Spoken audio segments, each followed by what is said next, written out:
All right. Mic check. I'm good.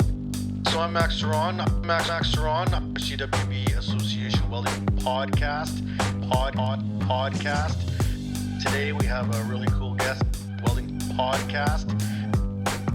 The show is about to begin.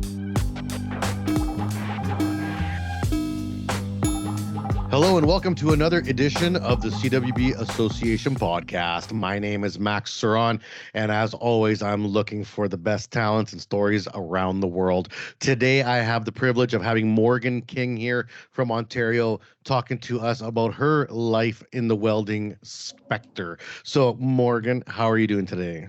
I'm doing great, Max. Thanks for having me. You bet. And let's start with where you are. I said Ontario. I have your information here, but I don't like to. You can tell everyone, where are you? So I am in southwestern Ontario, specifically Norfolk County. So I am very close to Port Dover, Turkey Point, Long Point, that kind of area.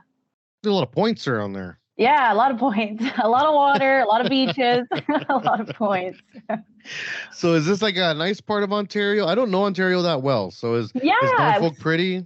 Yes, yeah. Lots of open fields. We are primarily known for our tobacco, growing tobacco. So yeah, and lots of water, and yeah, it's very, very pretty. Lots of back roads. So I envision now a whole bunch of young people with like big straw hats, chewing tobacco, spitting into pop bottles and stuff like that. Is this a thing? Yeah, lifted trucks. Yeah, yeah. That's all right. So I'm not way off. No. You're pretty spot on.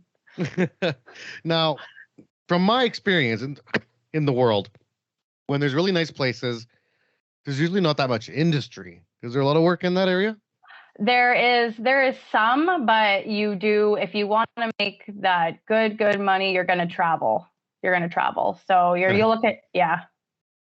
So how far is like the nearest big industry outside of tobacco?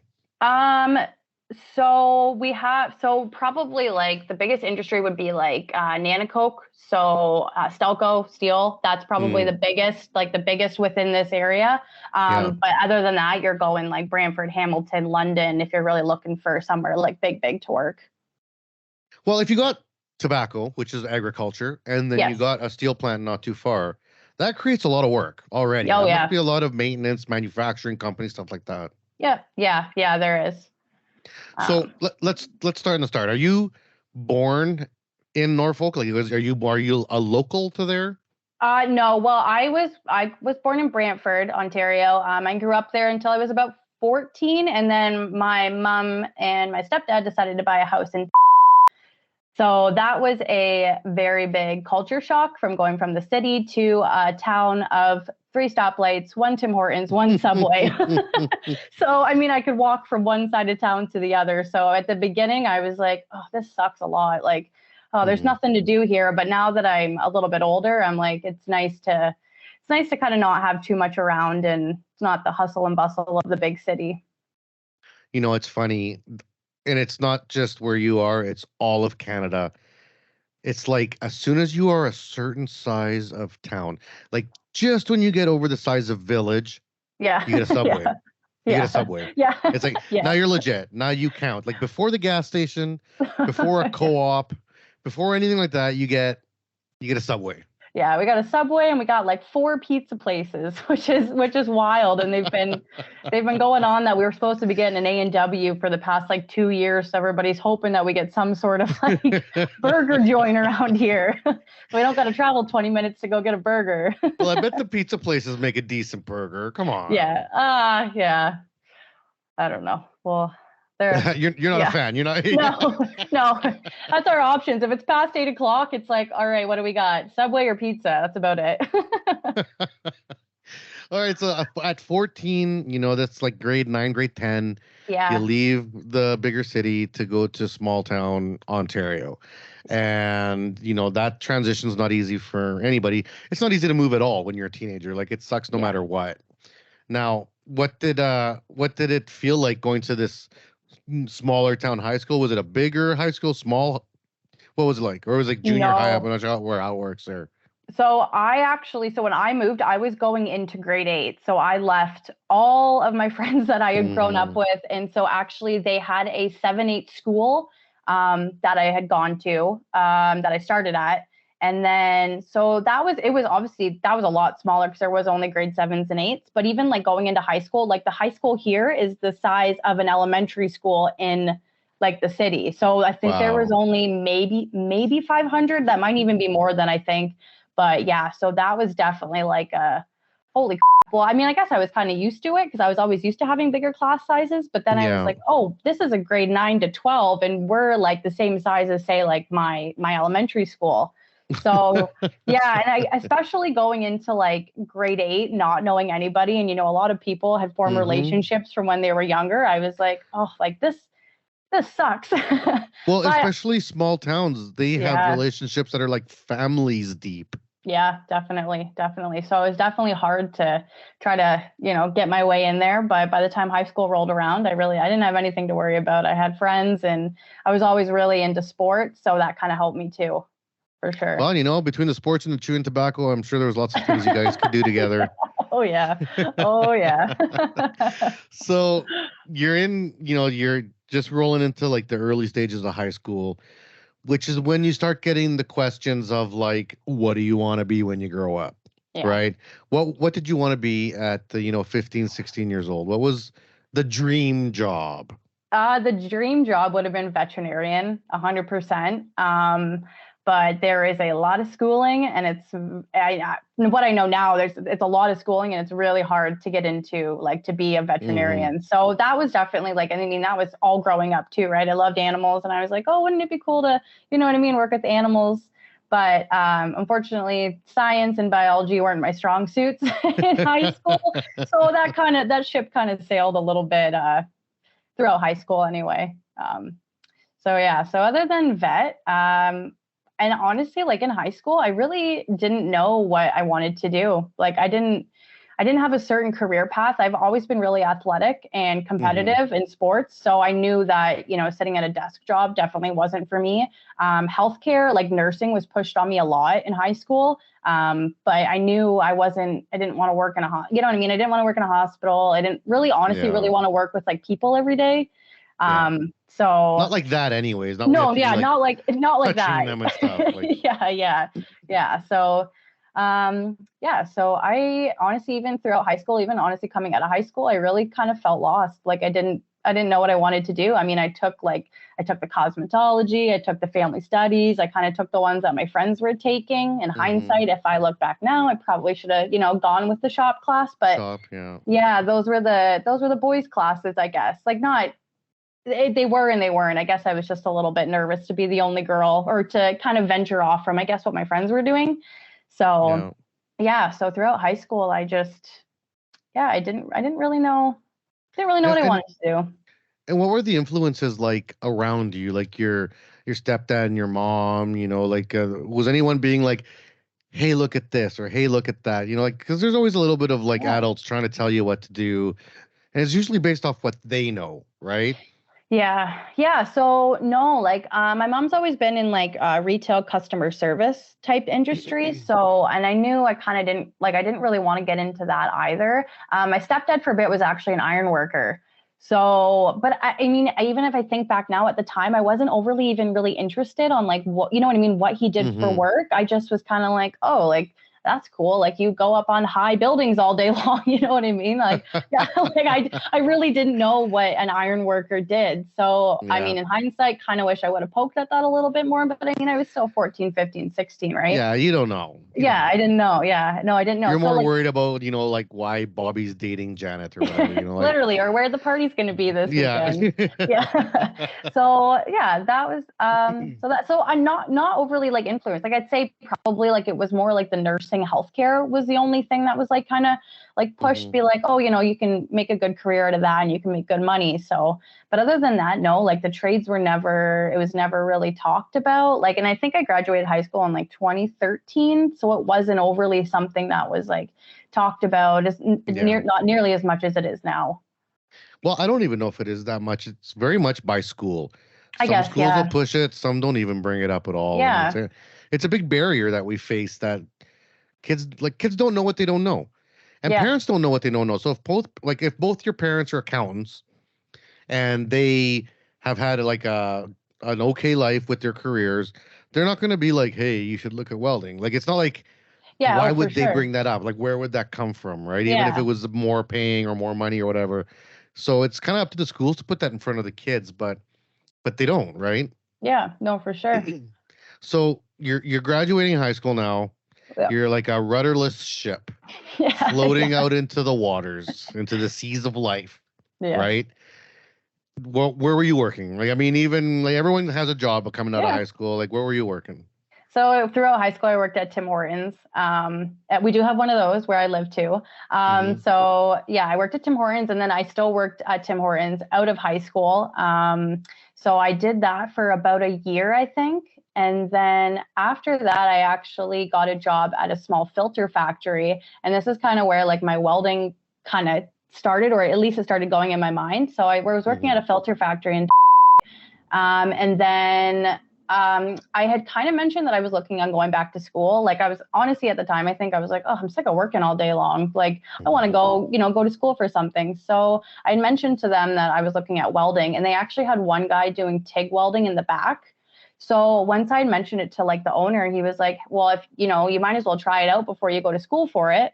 So he's like, oh, I will, stay an hour later after work, I think I did. And they kind of let me like do a little bit, run some beads on some test plate or some scrap pieces anyway. And I was like, hey, this is kind of cool, talking to the guy, like seeing what they do every day. I was like, you know what, I might give this a shot. So that was kind of my first this might be something, I'm going to be up moving every day, you know what I mean, learning. But Working with yeah, your hands. yeah, working with my hands. Yeah. So that was kind of, I guess, after high school. And then obviously I had to do my little bit of research on, where or what kind of schooling, you know what I mean, you do need to go through or have to be able to get a career in the welding industry. So up until that point, when you were at this filter company and you're like, hey, what about this thing? It wasn't on your radar at all. Like, it wasn't even a thing that was floating around. Nope. No, it wasn't. No, I would have never. None of your friends, even guys from school, got into welding or nothing? Honestly, no, I honestly don't think so. Like, not that I can think about. It was never something that was, ever brought up. And it's weird to think back now. Like, I wish it would have been 100%, because I feel like it definitely could have changed the trajectory of, how far along I would be now. But yeah, you're young. You got lots of time. Yeah, I know. Sometimes I don't feel like it. I'm like, oh God, 30's creeping up on me. 30. I know. I know. But like, I mean, to tell you the truth, like I went to a kind of a prep school, like a fancy school. Yeah. There was no welding, and it was a big high school, so like my graduating class was like over 100, just like from my class. Yeah. And I bet I was the only welder that came out of that. You know what I mean? So like when we look at the world now and we're like, oh my God, why don't we have enough welders? Yeah. This has been going on for a long time. Oh, definitely. Yeah. And plus there was a window there where even if you went to school to be a welder, I don't know, it was like a weird span of about 10 years where even though companies needed welders, they were kind of being jerks about hiring welders. Like they were kind of making it harder than it needed to be for people to start. They're like, oh, we need 5 to 7 years experience. So all these people that were just coming out of college for welding or even had a little bit of experience couldn't find a job. And I thought that was really dumb, because I remember being in a company working as a welder and we're like, we need 7 more welders and these like young people to come and apply. And I'm like, oh, not them. Yeah. Yeah. But then next year it's like, okay, well, we need them even worse now. Well, if you would have hired that person a year ago, they'd be good. Yeah. Right? Like, yeah. No, and I still feel like it's almost like the same thing. Like sometimes it's the same thing now. Right. Like I had just done a 30-hour program through the same college that I had took my like 8-month pre-apprenticeship program at. And the amount of kids that had taken the 8-month program and were still coming back to like take the night courses because they couldn't find jobs. You know what I mean? So it's like, it almost feels like you have to, a lot of places don't want to hire unless you do have that, couple of years of experience. But if nobody takes in anybody that, you know what I mean, is fresh out of school, you're never, you know what I mean? You're never gonna get ahead. So let's back up. We jumped a couple steps there, and that was my fault. I took us down a side road. But you know, you meet the TIG person at the Yep. filter company, Yep. which is interesting to me because I'm trying to envision what a filter company is, and I'm It's just thinking coffee filters, but it's not coffee filters. No, It's like yeah. automotive filters or like engine filters, or what is this? I think it was actually for like oil filters, like oil to like set or for oil, yeah, to like filter out oil. I think that's what it was. Like don't for quote big me on that. machines. Yeah, Yeah. yeah. So and then the guy in the back did like self-contained ones. So they were obviously like really big stainless, like continuous filter systems, I believe. So Cool. So yeah. that was your first taste. You go Yep. home, you do a little Googling on welding, and you start seeing like the first things people see when they Google welding. It's like, oh, these cool action shots, people making money, all Yeah. like the, like, hey, like all the cheesy, like dirty hands, clean money, blah blah blah. All the Yeah, generic yeah. welding stuff on the internet, and you're like, yes, I want to do that, or were you Yeah. still like, I'm not sure? No, I think I was like, yeah, like I think I was like, yeah, like I want to do this. Like I didn't really see very many women doing it, and I was like, oh, this is kind of be bad to be honest. Like if I could, you know what I mean, go do this and make something out of it. I was like, no, like, yeah, I do want to do it. I mean, looking back, I think I maybe should have done a little bit more research on what I was getting myself into. But I mean, in hindsight, I mean, everything kind of worked out. So Yeah, what would it have changed? yeah, You know, yeah. very little. Yeah, not much at all. Well, not much at all. So then what? Then you got to find somewhere to go, right? Yeah. So what did you do? Did you just Google local colleges? How did you figure that out? Yeah, so I've always kind of been a homebody. I knew I didn't really want to go too far. I had just got my first car around that time too. So I was like, okay, I'm probably gonna, you know what I mean, try to have to work around school. So I should stay close to home.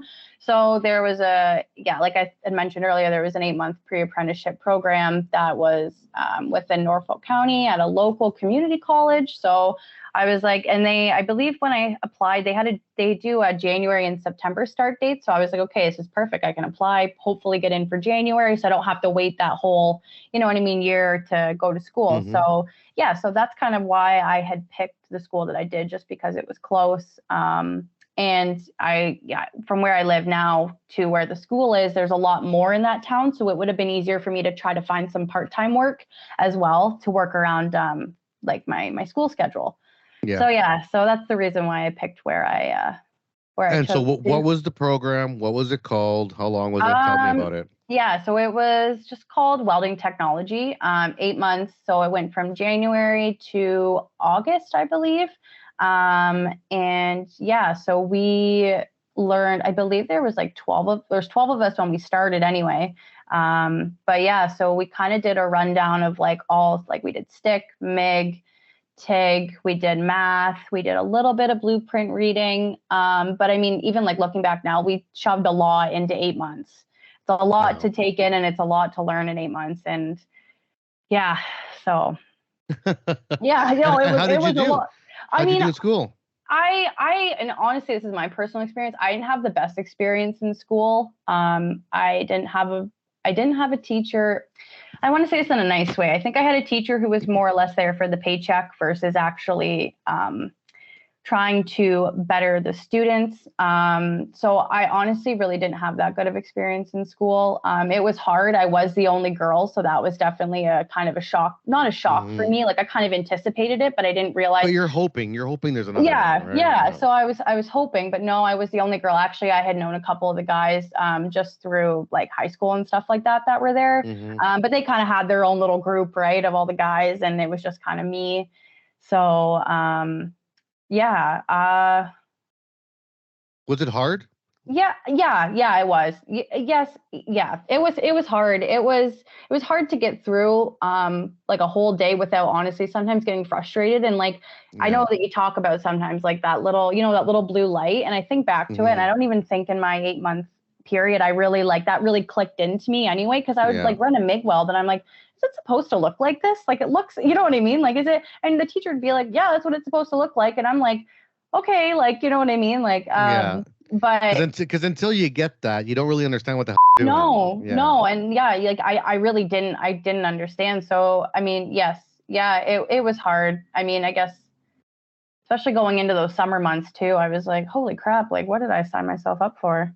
And how did the rest of the class feel? Like, how did aside from you being the only girl, which is already going to put you in a position where you're sort of defensive, Yeah, kind of leery of comments, or you're hoping that they don't come, but you have to be kind of hyper aware, right? definitely. Yep. Now, aside from that, did the rest of the class struggle too? Was everyone like, what the heck's going on? Like, or did you?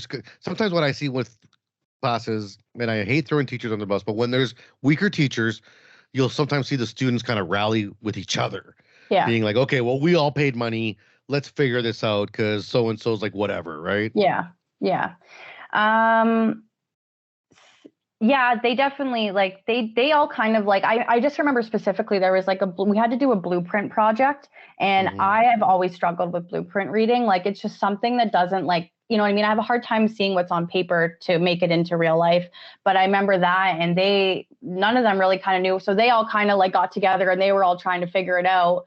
And the teacher kind of wasn't, I mean, he was just kind of sitting in his office the whole time, unfortunately. So yeah, they definitely rallied together. But like it was either 12 or 15 students that started the program. There was only 4 of us that graduated that made it through the whole thing. So if that kind of even just kind of gives you an idea of, I mean, just after months, some guys wouldn't come back, or there were some kids at the end of the course that were trying to bribe the teacher to give them credits and stuff like that. Like, yeah, it was a very small graduating class. But Well, I mean, and considering everyone paid probably decent money for it, Yeah. that's frustrating. Yeah. So, I mean, yeah, that was it definitely unfortunate. But like sorry, go ahead. You're one of the 4 though. Yeah, I was one of the 4 that graduated. I mean, as much as I had gotten frustrated with my teacher and honestly with the welding thing and not really feeling like I had the support that maybe I should have through this kind of process, my mom was always like, you know what, just, you're in it now, do your best, graduate, get the certificate, even if it's not something that you do for the rest of your life, you'll always have it underneath your belt. Yeah. So that was definitely a driving force, because there definitely were days where I was like, oh my God, like I'm the only one in here. You know what I mean? Like there's nobody else here on a Thursday afternoon. I'm the only one in here trying to practice. And yeah, so. Well, if you want to look at it from a different angle, you had a 25% female graduation rate. Yeah. Probably the highest in the country that year. Yeah, that was for sure. That's for sure. I never looked at it like that. That's funny. You can be like, my class was 25% women. Yeah. I just happen to be the only one. Well, you don't say that part. Oh, yeah.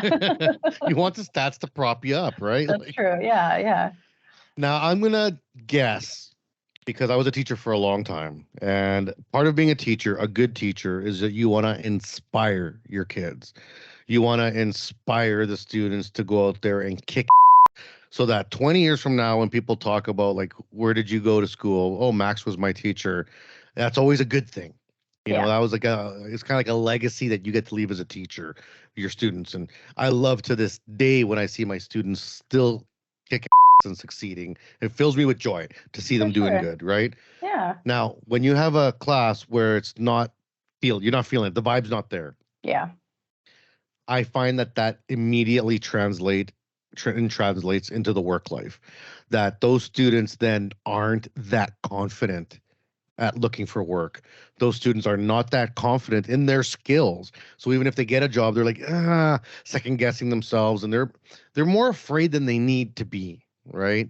Am I on track or am I off? No, you're 100% on track. That is probably the biggest reason why I didn't go into it out of school, was because it's scary going into it. But I did not have the confidence. I didn't have the confidence. And I was like, well, if this is how, you know what I mean? If this is how my schooling is going to be from my teacher, how is the workforce going to be? You know what I mean? Like it definitely, in all honesty, it really turned me off of trying to get back into welding. Cause I just definitely lacked the confidence. For sure. So what, how did you approach that? Did you just walk away and say, you know what, I'm done with this for a while? Yeah. So local auto company, Cami and Ingersoll, they did a huge hiring spree as soon as I was out of school, and I jumped on that, and that kind of was the trajectory for my life for about 5 years after graduating school, because I mean, I was like, this welding thing, just it wasn't that I don't think it was for me, because I knew that, like, I mean, I walked out of there with tickets too, right? Like, I just was like, I don't have the confidence in myself to be able to, I guess honestly, not be scared. Like, I was just scared. I was scared. I didn't have confidence. Like, I was like, how the heck am I going to walk into a weld shop of, say, potentially like 50 to 100, mostly men, you know what I mean? And not, be shaking in my boots. So, yeah. Whereas hopefully the idea is coming out of school is that you go to a job and you shake in your boots, but you know that it's okay. Yeah. Because everyone's scared at the first job. It doesn't matter if you're top of the class, bottom of the class. Everyone's scared. For sure. But it's okay. It's okay to be scared. That's the process. Every single person at that job was also scared day one, right? Now, the good thing about it, in my experience, is that most workplaces are better than what your experience at school. Yeah. I would say that very few companies, there are some, and I've worked for some that are terrible with ownership and management, but they also tend to go under or fall apart because no one wants to work for them, right? Usually good companies have good people because that's important. For sure. So 5 years working for a different place, was the welding bug still there? Like, what were you doing? What was the job you were working at? Yeah. So honestly, within those 5 years, where was a big layoff at CAMI. So I unfortunately got laid off from there. And honestly, there's about 4 years in there where I jumped around jobs like crazy. Like, I think at one point I thought I was going to be a sommelier. I was working at wineries. Like, I've done forklift parts picking. Like, I have done so many different like jobs within those 4 years. And I think a big thing was too, is I would, you know what I mean? I would work somewhere and I would get bored, and then I'd be like, all right, what's next? You know what I mean? So yeah, I did a lot. But in between that time, I actually was able to get a job, and this is kind of where I started getting back into the welding. An auto company, a local one, was looking for people who had MIG welding experience, primarily just to like take the parts off the robot that were bad and to fix them. So I looked at that and I was like, you know what? I'm going to jump on this. I'm going to try.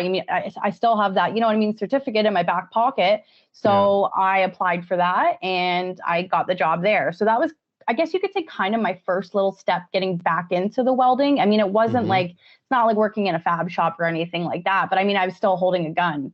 No, welding is welding, man. Yeah. So I did that. So that was kind of my first little step. And then I had worked there up until COVID. And then after COVID, a lot of things changed. Obviously, people had gotten laid off. My seniority had gone way down. So then I kind of just got bumped down to working on like spot welding robots. And that's kind of boring. Pretty much, you just put the part in, send it, and it just goes around and comes out. So after that, the biggest thing. So with that job, we do we were doing a welding, like just kind of like a test or like a qualification, like you just get a little card. So they brought in an instructor a gentleman, he was older, but he said that he worked down in like the US and worked on like military vehicles. So he was doing my test with me, and I go to run the first pass. I think it was like a first pass, like kind of stop and start. And then they would go in and they would x-ray it. But I did my first pass and he looked at me and he's like, I don't tell anybody that I told you this, but he's like, you're too good to be here. He's like, you shouldn't, you know what I mean? He's like, there's something, you know what I mean? Like you've got this, you know what I mean? Like you're better than just, unfortunately, like just putting parts in a robot, you know what I mean? He's like, you've got something. So that was my first kind of like, you know what I mean? Maybe we're going to try and go back out and we're going to try and get a little bit of an ego boost, right? Yeah. Oh, definitely it was. I was like, you know what? Someone actually thinks that I'm, like good at this, or you know what I mean? I'm not terrible. So that was definitely, it was a ego boost for sure. And I was like, oh great. So that was kind of my another little, I guess you could say, gateway into applying more for, say, like a welding fitting job. So then when he said that, then I was like, I started applying, you know what I mean? Literally probably anywhere within Norfolk County for a welding job. I was like, resumes were flying out left, right, and center. That's amazing. That little piece of information. Like, you go to school for 8 months, you finish even after the rest of the class kind of dies. You push through all that, and you didn't have the confidence to even apply for one welding job. Yeah. You didn't even have the thought over the next 5 years to even look at what you spent money on for a certificate. Yeah. But one random person Yeah. One random person says one thing, Yeah.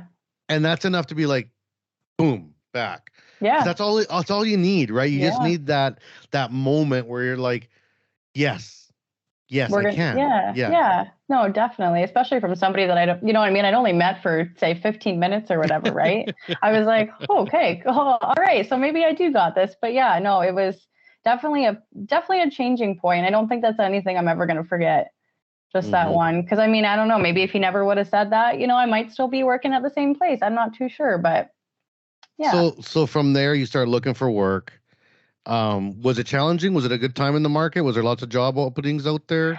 Yeah, like lots of job openings, but like I think we mentioned earlier, nobody really wanted to take anybody who didn't have any experience. And I mean, I guess the gap between when I actually did graduate till I Mhm. probably like 2020, 2021, I mean, it's a 5-year gap, right? So yeah, I mean, I got a lot of calls and like first interviews, but nothing that was like concrete Yeah. until I guess where I'm at now. Um, but that wasn't even that was the same thing too. So where I'm employed now, it's about 10 minutes from where I live, which is awesome. But yeah, I applied there. I went in for the interview, and then unfortunately, like same thing that I had always gone through was unfortunately, you know what I mean. You don't have, we're just kind of looking for somebody with a little bit more experience. So I had done something that I've never done before, and I sent a follow-up email just Yeah. simply stating like, hey, thanks for your time. I appreciate you showing me around your shop. While I'm a little bit disappointed, please keep me in mind for any future availabilities. That shop, that the place I work now, actually, there was something about it. Like I had a good feeling. It's a small family run business. So, I mean, just for it being small, you know what I mean? Not too many people. I was kind of hoping for that one. But yeah, so I had sent the follow-up email and I kind of left it at that. And honestly, it was like 4 to 5 days later, I got an email it was like 9 o'clock at night on a Friday.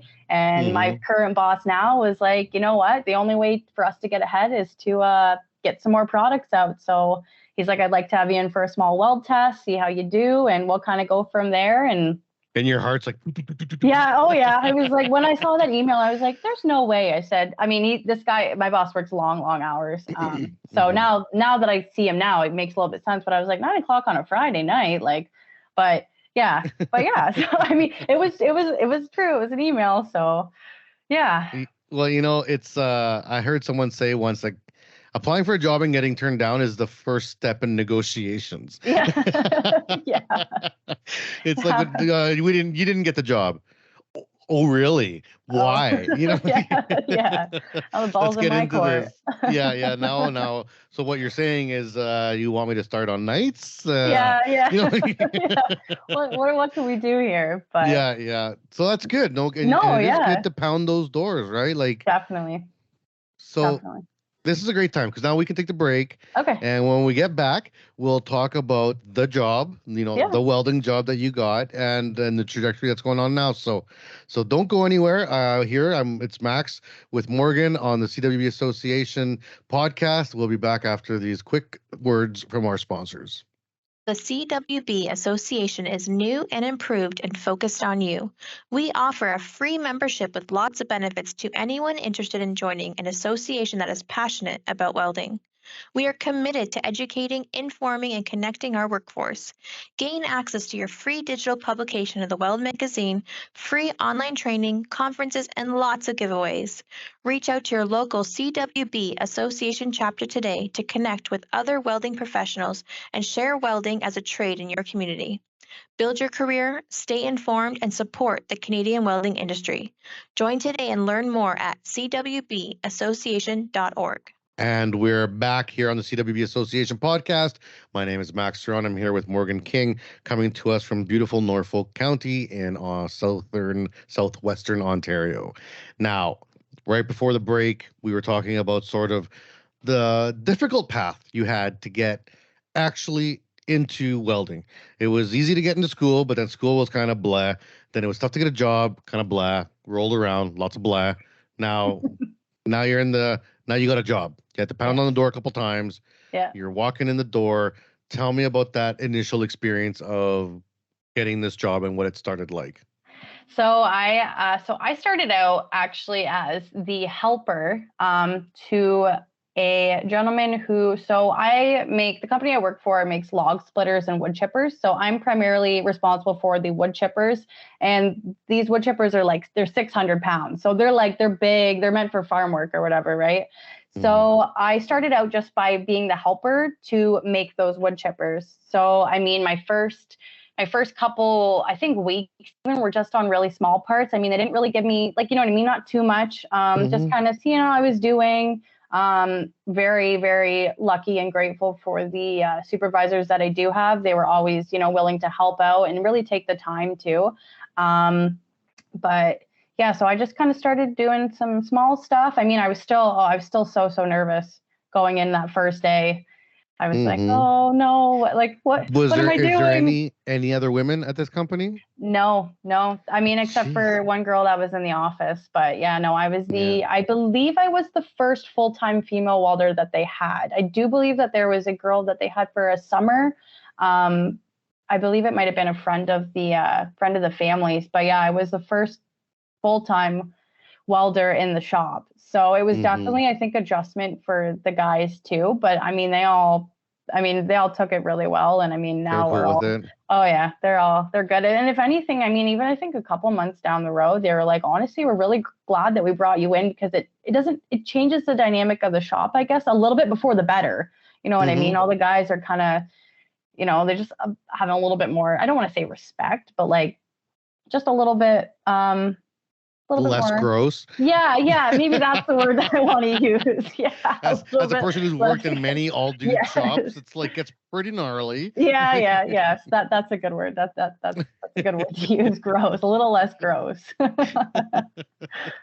So now with the people in the shop, the existing welders, did you ever have that feeling that you had felt during school?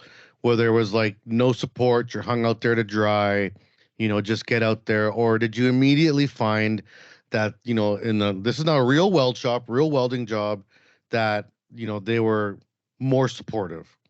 Oh, 100%. They were definitely more supportive. And I didn't realize how much support I lacked in school until I got into the actual workforce, right? I didn't realize, and that's what I was scared of too, right? I'm scared that, you know what I mean? They might just kind of throw me in the corner, you know what I mean? Throw me in the corner and be like, all right, let's and just wait for you to fail. Yeah, exactly. So, I mean, because that's kind of what it felt like in school too, to be honest. But yeah, no, they were 100% supportive, always making sure that, I'm okay, everybody's respecting me and just me being a woman and stuff like that. So yeah, it was definitely a night and day difference. For sure. I almost feel like the last 2 years of me working there have almost been like school pretty much, you know what I mean? So, yeah, I've learned so much more than I learned, unfortunately, in school, just about welding, honestly, in general. It doesn't seem like the type of shop where you have to have CWBs or you have to have a red seal or anything like that. But are there red seal welders there? Are there certified welders, or these are all just, I shouldn't say just, but they know the product. They're welders. Yeah. I'd say we're all just welders. Yeah, we just know kind of what we do, what our boss wants quality wise. So. But how does this fit in terms of where you want to be? Do you want to get your red seal? Do you see yourself going back and finishing off your papers, stuff like that? Yeah, most definitely. That was I just did a 30-hour night course, and that was to touch up on my stick welding. So I'm just honestly waiting for them back to go in for my 1, 2, and 3G. I still got to work on the overhead, and I kind of got to work on the vertical still. But yeah, my long-term goal is something, whether it's pipe, whether it's structural. I mean, in school, I really liked stick welding, and those are the only tickets that I actually came out of school with. So yeah, that's definitely my goal. I mean, I would love to be red seal and to be certified, but I mean, just for me starting out right now, this is definitely a good spot. But I am getting to that kind of 2-year mark where I'm, thinking about, what kind of are my next steps and what do I want to see myself really in, 5 to 10 years down the road. So. Well, in my experience, the best way to pass your red seal is to make sure you have a job the whole time, because so much of the exam is actually just practical experience that you pick up off the floor. Oh, okay. Yeah. Yeah. Then they structure the test like that on purpose. They say 30% theory, 70% practical. So, it'll be things that you hopefully encounter at work in terms of fitting or fabbing or putting things together. But when you see it on paper written down, it feels different, right? Yeah. It feels different than just doing it, right? Yeah, for sure. That's usually the biggest struggle for people that when they're trying to transition from work to school is that things that you do every day now are written out on a piece of paper, and it feels like a completely different thing, but it's actually the same. The same. You just It's have just written out. it's just written out, and you're not used to seeing your work like that, right? Yeah, It's not definitely. like make sure that the 7018 rod was in a rod oven at 250 degrees Fahrenheit because blah blah blah. Even though you know these things because there's a sticker on the door that tells you make sure it's hot, right? But like these things Yeah. like that. Now, is your workplace? It sounds like an awesome place to work. Honestly, Oh, like, I'm yeah. like, I want to go make wood chippers. It sounds fun. Yeah. Would they support you during your school process? Have you ever had these conversations with them being like, hey, I wouldn't mind getting back to school. Can I still work here while I do that? Yeah, so it's funny you say that actually. So right now at my job, I'm in the process of actually switching over all my parts to a robot. So literally just this week, we completely tore apart my whole station. We got the brand new robot put in there.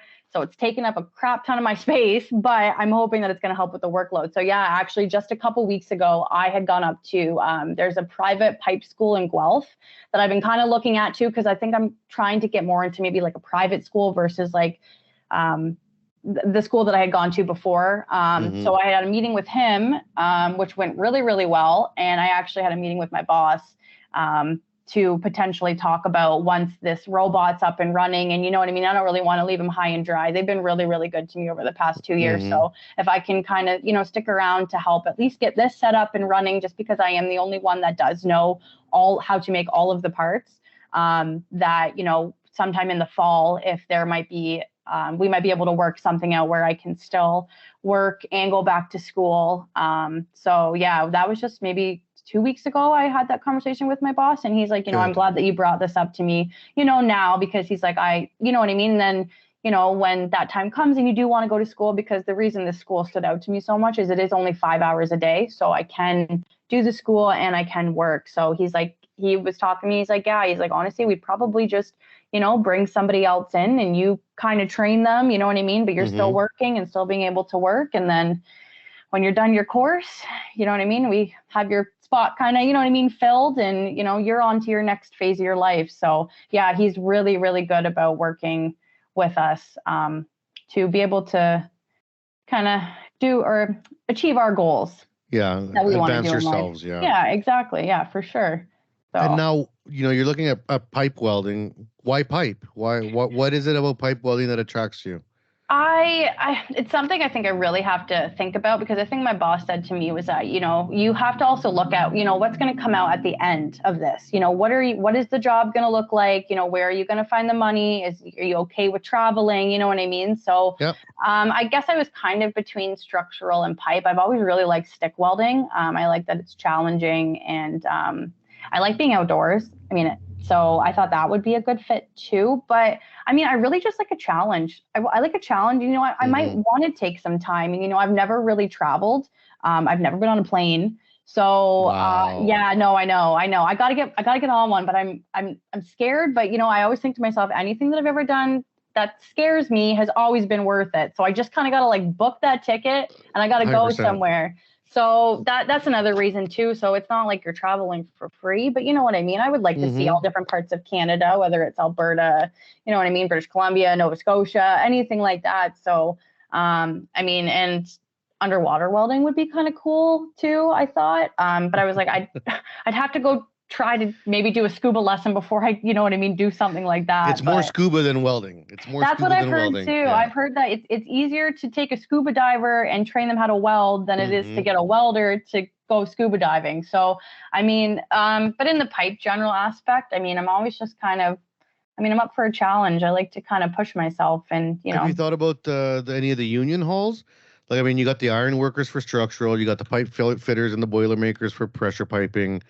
Have you ever thought about joining one of the halls? I know they're all hiring right now. Yeah, I actually did submit. So because I had been going through the 30-hour program, just over Instagram, I had been talking to somebody who works for the Ironworkers of Ancaster, and I did apply there, but I did not get a job. I got a Oh. call, but it wasn't for a job. So yeah. So I don't know. I mean, I'm not really too sure. This pipe welding course that I was hoping to take, you do get your all position stick with that too.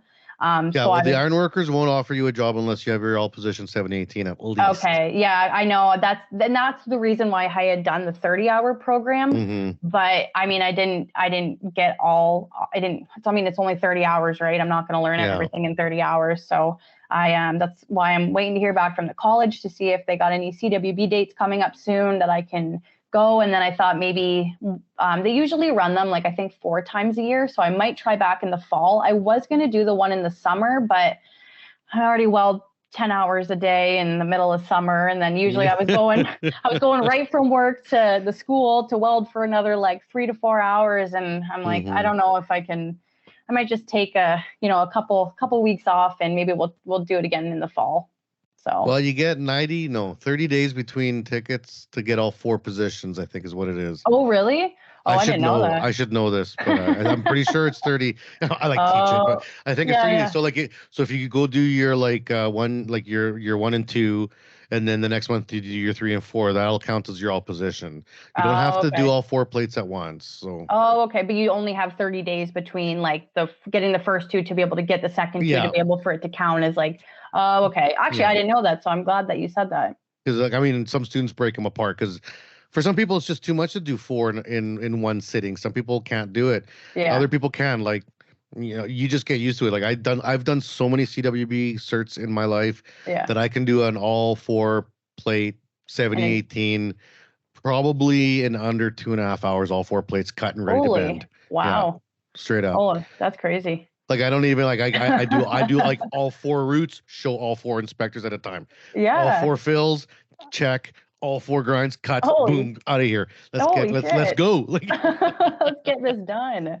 That's crazy. But that just comes with so much time. You just get so confident with it, right? So then you're not even skipping steps. You're like barely even looking at it. You know your settings are good. You feel like going in good. You're like, meh. And 70-18 is the easiest one to pass, honestly. Like, unless you put a big stupid piece of slag in there, it's gonna bend. Yeah. Like, well, yeah, that was like when I was in school. I did one MIG flat and I did 1 stick flat, and I was like, oh, I definitely got the MIG in the bag, and I didn't. I actually got this. You know what I mean? I got the stick one, and I was like, oh, it's not really the one that I wanted, but I mean, you know what I mean? I'll still take it. So MIG and flux core are failed more than any other test plates. People, everyone's like, why are so easy? MIG is so easy. Yeah, hey, check the stats. It's the most failed. It's easy to make it look pretty, but it's not easy to make bend. There's a difference, right? True. Yeah, no, that makes sense. For sure. So as you look at going to this pipe course, what's kind of the jobs you've been thinking? You know, like you said, you want travel. Pipe work tends to be a little more travel than anything else. Yeah. Not to say that there isn't shop work for pipe, process piping, sanitary stainless. You know, there is jobs that are in-house pipe work, but is that what you're kind of thinking about? Or are you thinking about more hitting the road and sowing your seeds across this great nation? I think to begin with, just because I am young, you know what I mean? I am young too. I would like to hit the road. I think that would be super cool. Like I said, I've never really traveled. So, I mean, what better way to travel than, you know what I mean? To getting paid to do it. Yeah, exactly. That's what I thought. I mean, I got paid to learn the last 2 years, you know what I mean? So, So, I mean, eventually I would like to, you know what I mean? Maybe do more shop or do something a little bit more local. But while I'm young, I haven't traveled much, you know, I might as well, you know, hit the road and see what's out there. Get your pressure tickets and go do some international work. I did. Yeah. I worked in Africa. I've worked in Russia. I've worked in a few places. Yeah, no, welding can. If you get the adventure bug, it's definitely out there to do, right? Oh, geez. Oh, God. What am I in for? As much as you want. That's what I always tell that's kids. true. That's true. As much as you want. Like, oh, what if I don't like traveling? Then don't travel. Yeah. But if you do like, then travel. Like, I mean, it's welding. Like, it doesn't matter. Don't think about the money. Yeah. Because people get hung up on dollar signs, and it's easy to say now that I'm older. But, you know, if you want to be comfortable at home for supper every night and the weekends off, that job is going to pay less. And that's okay. Yeah. That's okay. Because if that's what makes you happy, fine. If you got 2 or 3 young kids, man, you want to be home for your kids. I get it. Yeah. Right. So like you take the cut in pay to be happy. Yeah. But if you're adventurous or crazy and you want to do wild things, then then do them. You'll Yeah. make way more money, but you'll also be a lot more lonely. You'll also have a lot Yeah. of days where you're by yourself crying at Christmas because you're by yourself in some hotel room in the middle of nowhere. Yeah. You get those days that are really down. They're very depressing days when you're on the road, but then you get your paycheck and you're like, oh, cha-ching. This is this is why I do this. Yeah, exactly. Yeah. And then you get home and you go to Mexico with your friends for 2 weeks. You Yeah. can do that stuff, right? Yeah, for sure. So like I mean, it's just a matter of the lifestyle you choose to live. And I didn't figure that out for a long time. I was always Yeah. chasing like dollar signs, For and sure. then it took me to like my mid 30s till I realized, no, what's the lifestyle that I want? And I'll work for that lifestyle. Yeah. And that's what I'm going to aim for. And your lifestyle can change. It will change as things happen. You get married, get divorced, have kids move Yeah. away, whatever, get Yeah. divorced again, get married, get divorced again, whatever. However it plays out, Yeah, no, for sure. And I think that's like you said when my boss had said, like, you got to look at what your end, you know what I mean, what the end goal is. You know what I mean? I mean, you can go through all the schooling, but you don't want to be hit at the end with, okay, well, now the only work that I'm going to be able to get is, you know what I mean, out in the oil fields, or you know what I mean, stuff like that. Yeah. So really, and like just having a plan, I think it's a good idea. And it's too. welding. Even if the plan goes to hell, you always just come back. That's true. Yeah, Yeah, that's true. Norfolk I'm sure there'll always be jobs. Yeah, there's always something. And like I said, okay, you were making, I mean, I just literally heard of a job the other day, blew my mind. They're hiring for welders, Red Seal welders up in BC. I'm not going to say the company because I'm not promoting them. $105 an hour to start. Holy. Yeah, holy. Right. Holy. Yeah, like I was To like, start. to start for Red Seal. Well, Red Seal with all position stick and flux core, which is gravy. And I was thinking, 105. Wow. Overtime after 40 hours, double. So you're looking at $200 an hour after 40 hours. And they're doing 12-hour shifts. So you're blowing past 40 hours after 3 days. Like, I mean, Holy dollar signs. Yeah, no, I was, this company That's was telling me crazy. about this job being like, hey, can you help us find welders? And I'm like, I'm going to apply. yeah. Like, I'm going to go get my certifications. I got my Red Seal. When do I start? Like, Yeah, Jesus, like that's a yeah. lot of money, man. That's crazy. Of course, these types of jobs are not forever. Yeah. And this is the thing that all welders need to learn. It's just like the boom in Alberta. During the boom in Alberta, people were making $100, $150 an hour. Yeah, but it only lasts until the job is done. Then the job is done and it's over, right? And then you got to find. Yeah, and the next job is not going to be the same. It is what it is. It depends how urgent it is, and it depends what it is. So this job up in BC, it's apparently they got this huge rush to build this giant plant now. So it's like we'll throw money at it, get it built. It's probably 3 to 5 years of work. Yeah. And then that's it. But hey, if you're like 25, 30 years old, that's perfect. You go live in the interior BC. You're skiing and snowboarding. Over the water. Yeah, like on I the mean, boats. I would be all over this. Yeah. So they told me that they're gonna let us know when they're gonna be posting these jobs. But I mean, up in like all the west, like northern BC, Alberta, and Saskatchewan, there's huge mining jobs coming up with crazy money, and it's like what a perfect time to be a young welder right now. Like, yeah, you have to move, and yeah, you got to chase the money a little bit, and those jobs are hard and they're tiring, and you're living on camp in a trailer with gross people sometimes, and it is what it is. Yeah. I mean, at least now we have cell phones. I remember being young and being out in camp and like, you don't even know, you're reading books and it's like, I've read this book 9 times. Like, I mean, I'm done. But at least now you can like watch YouTube every night. Like, at least, like.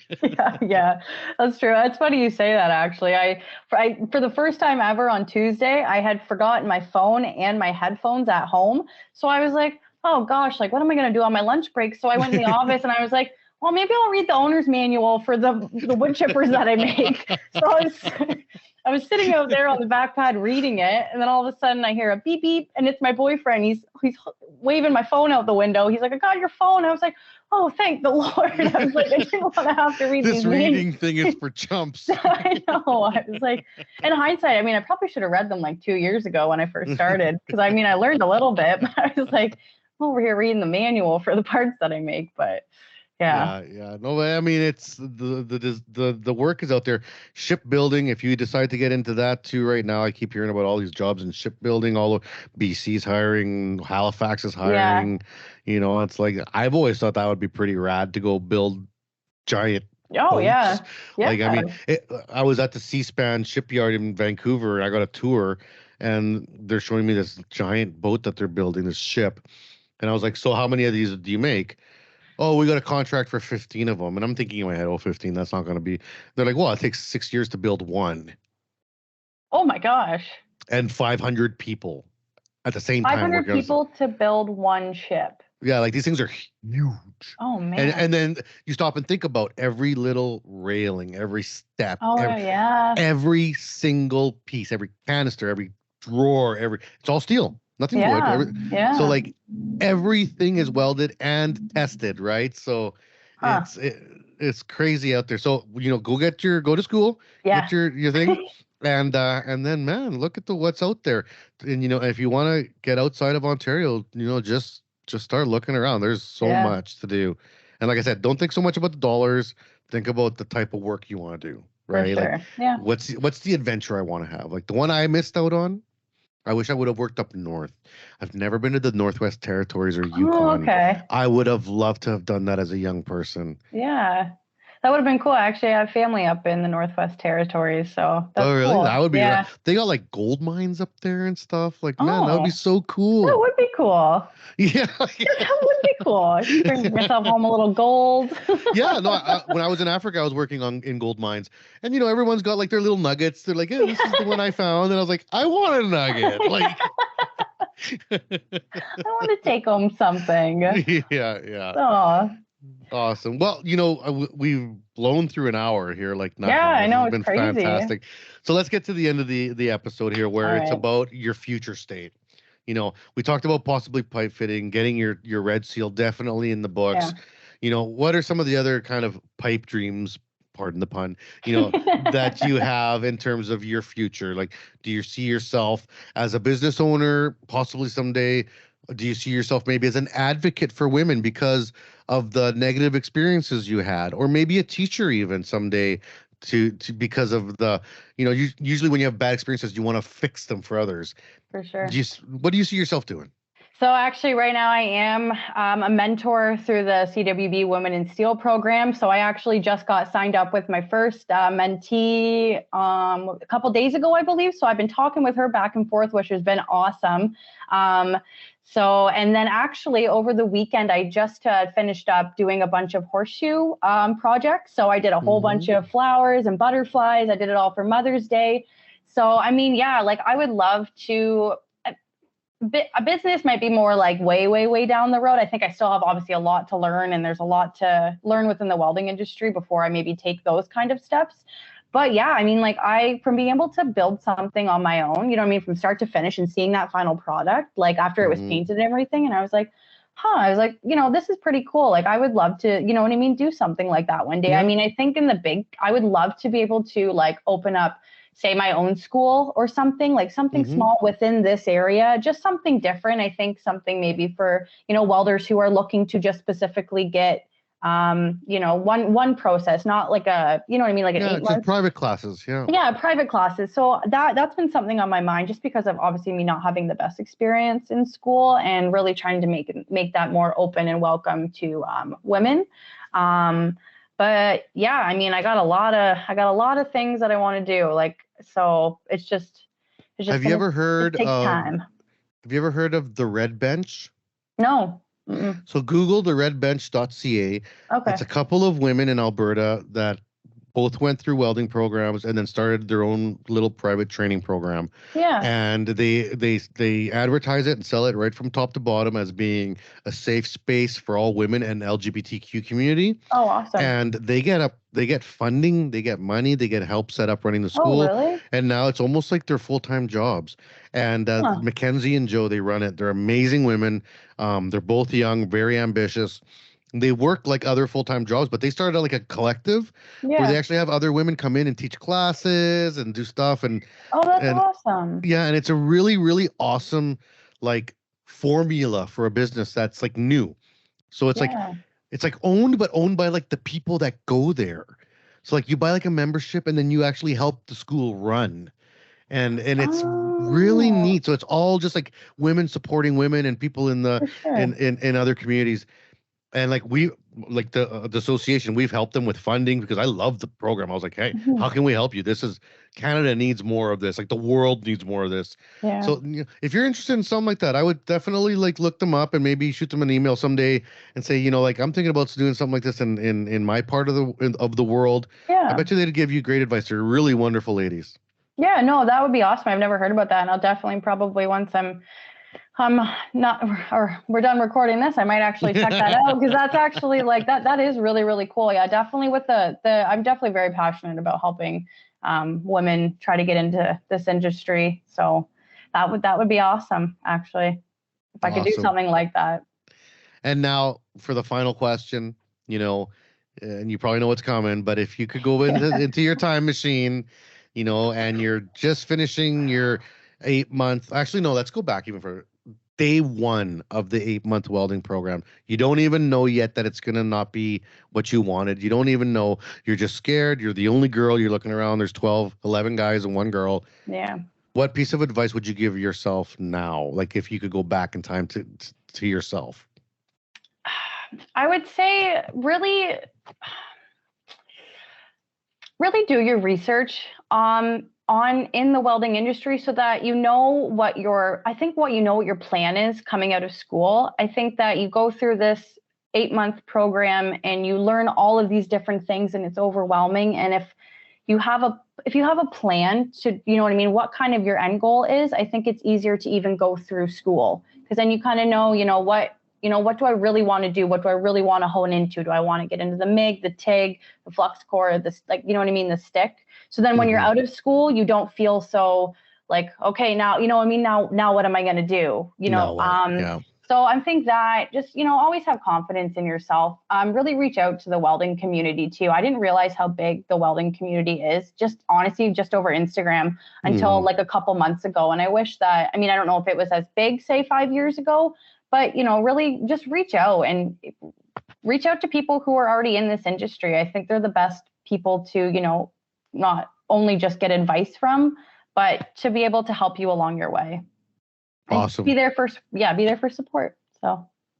Well, that's all we're trying to do here with the podcast and your story. People are going to listen to this and hopefully get a little inspiration and know that it's attainable. And yes, it's scary. Yes, it's hard. Yeah. Yes, there's obstacles. Yes. But that's okay. That's like everything in life. Nothing. If it was easy, it wouldn't be called life, right? Yeah. So That's true. Everything that I've ever done that has scared me or made me nervous has always benefited me more than I could ever think of. So just go for it and just do it. Awesome. Any shout outs for anybody? You want to say hello to anybody? I guess if I could have any shout out, I'm going to shout out to my supervisors, Will and Mike. Thank you guys for just, making my work life fun and memorable. And thanks for helping me along on these last 2 years. Aww. So, yeah. I told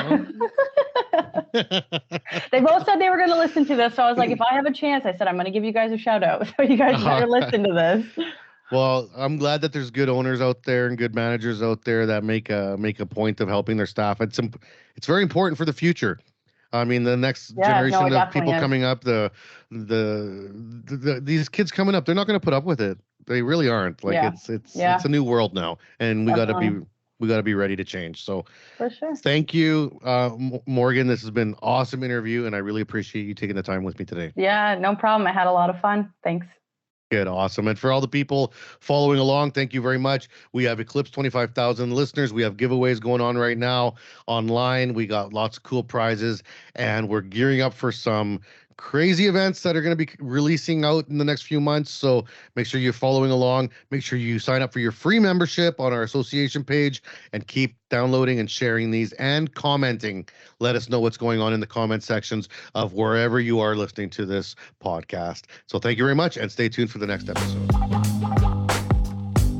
We hope you enjoyed the show.